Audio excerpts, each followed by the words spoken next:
la llum, el sol, l'aire lliure. Embocallen el son de l'enginyer. L'enginyer somna coses clares, superfícies, tenis, un got d'aigua. El llaç l'escaire, el paper. El disseny, el projecte, el número. L'enginyer vol el món a la justa mesura, un món que cap vell no amagui.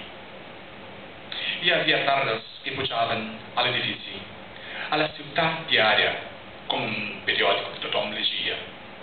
Li creixia un pulmó de ciment i vidre. L'aigua, el vent, la claredat, a una banda el riu.